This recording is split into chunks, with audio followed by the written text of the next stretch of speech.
This is getting real, and it's getting real fast, because the 49ers are staring straight at a quarterback situation that could flip the entire future of this franchise. Mac Jones just brought this team back from the dead last season, and now people are seriously talking about trading him away. And if that happens, the next man up might be a name most fans aren't even thinking about yet. Quick one, if you're locked in with Niners talk like this, smash that like button, share this with a fellow faithful, and hit subscribe right now. Alright, let's get into the biggest breaking story first, because it's the one that could change everything in Santa Clara. Mac Jones and the 2026 situation. A fan asked the question everybody's quietly been wondering: if the 49ers move on from Mac, could Curtis Rourke be the backup quarterback in 2026? And I'm gonna be honest, that's not some random idea. That's actually a real possibility, and it could happen faster than people expect. Because here's the thing, Kyle Shanahan literally came out and said he'd be very surprised if Mac Jones isn't on the roster in 2026. That's huge. That's not vague coach talk. That's basically Shanahan planting a flag and saying, this is our guy behind Brock Purdy. And when you look at what happened this past season, it makes total sense why he feels that way. Brock Purdy missed a massive chunk of the year, 8 games. Mac Jones stepped in and went 5-3 as the starter. And let's not gloss over that like it's nothing. This team doesn't sniff the playoffs without him. The season would have collapsed. And instead, Mac comes in and gives the 49ers stability, poise, and just enough firepower to keep the whole thing afloat. Think about what that says. The 49ers survived almost half a season without their franchise QB, because Mac Jones held the wheel steady. And honestly, this was a career revival. The Patriots moved on. The Jaguars moved on. People were clowning him. People acted like he was done. Then he gets into Shanahan's system, and suddenly you see why he was a first-round pick in the first place. He's a big-bodied quarterback who can operate rhythm and timing, he can process fast, he delivers the ball with touch, and he plays the position like a distributor. That's the exact kind of quarterback Shanahan has always loved. And here's the crazy part, the situation around Mac wasn't even perfect. The run game wasn't carrying the offense. The offensive line wasn't dominant. The roster was banged up. Yet he still got wins and had signature moments, including a clutch game-winning drive early in the year and a huge upset win as an underdog. So if Shanahan wants quarterback security, Mac Jones is basically the perfect insurance policy. Cheap enough to keep. Good enough to win games. Experienced enough to start. And the NFL is obsessed with quarterbacks right now. Everybody's desperate for one. So that brings us to the tension point. Shanahan says he expects Mac back in 2026, but what if someone comes with an offer that's too wild to ignore? Let me ask you something early, if a quarterback-needy team offers a high draft pick for Mac Jones, do you really think the 49ers should say no just because they like him as a backup? Because it's not just about what Mac means to the team on Sundays. It's also about what he's worth as an asset. And that value might explode, because the 2026 quarterback class is being talked about like it's thin. And when the draft class is thin and teams are desperate, what happens? The trade market goes insane. A weak QB class doesn't just affect college prospects, it boosts the value of any proven QB who's even remotely available. And Mac Jones, after going 5-3 in the middle of chaos, absolutely qualifies as proven enough for a desperate franchise to talk themselves into. That's why the 49ers are in a dangerous position, because Mac Jones is valuable in 2 completely different ways. He's valuable because he can win you games if Brock Purdy gets hurt again. And he's valuable because another team might pay a premium to take him away from you. And if the 49ers are looking at their roster and thinking, we need more depth, we need more talent, we need more young bodies, then the temptation to flip Mac for picks becomes real. Now, if they do trade him, the question becomes, who's next? And that's where Curtis Rourke enters the conversation. Rourke is a big-bodied quarterback, not some speed demon who's gonna run around and freestyle. He wins more with feel, timing, and touch. And in a Shanahan offense, that matters. That's the kind of QB who can develop into a functional backup, maybe even more if everything breaks right. And late in the year, the 49ers opened his practice window because they wanted to get a look at him. That's not an accident.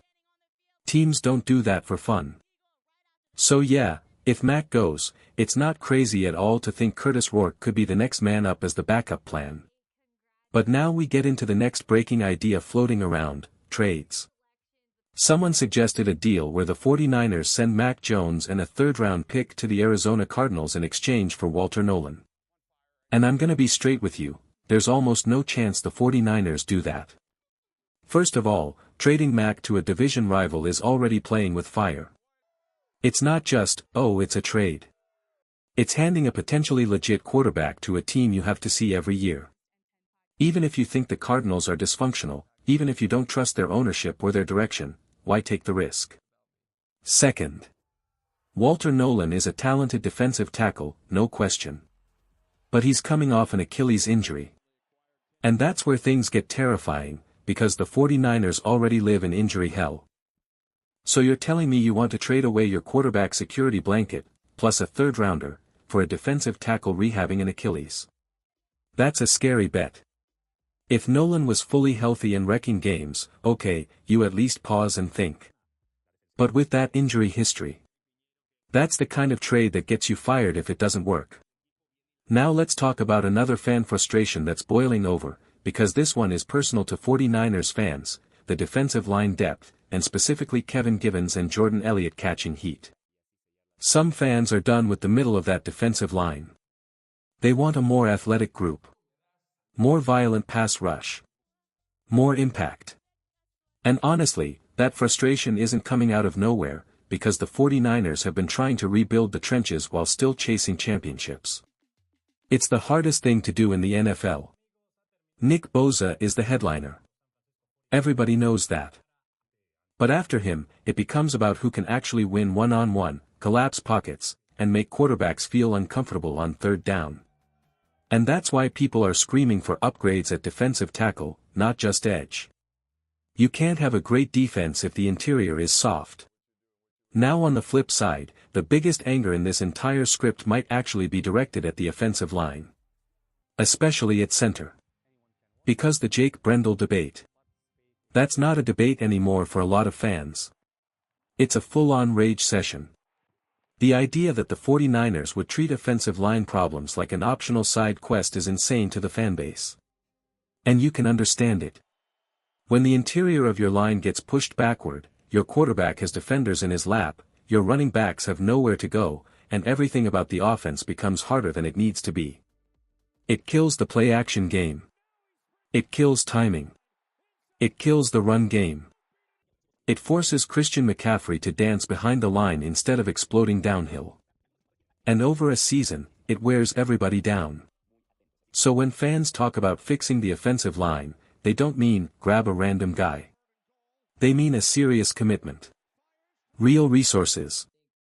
Real draft picks. Real upgrades. And now we get into the draft conversation, because this part matters for the future of the team. Trent Williams is aging. He's still elite, still a monster, still one of the most important players on the entire roster, but he can't play forever. And if you're looking ahead, the smart move is finding his eventual replacement before it becomes an emergency.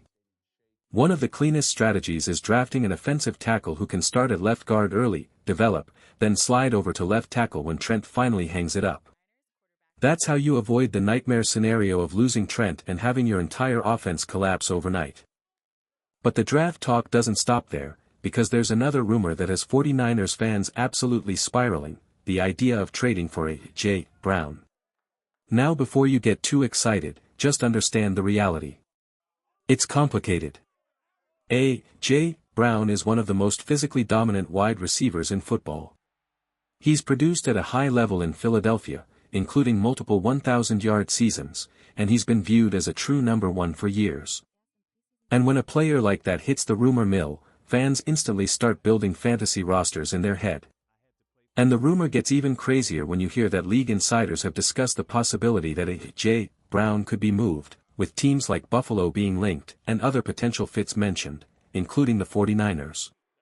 Now let's be real, would the Eagles actually trade their number one receiver to another Super Bowl contender? in the NFC. To a team they might see in the playoffs again. That's the part that feels unlikely. But from the 49ers' perspective, it's pure chaos in the best way. Because imagine this, J. Brown on one side, Ricky Pearsall emerging, and then you add another weapon through the draft or free agency. Suddenly, your receiver room goes from questionable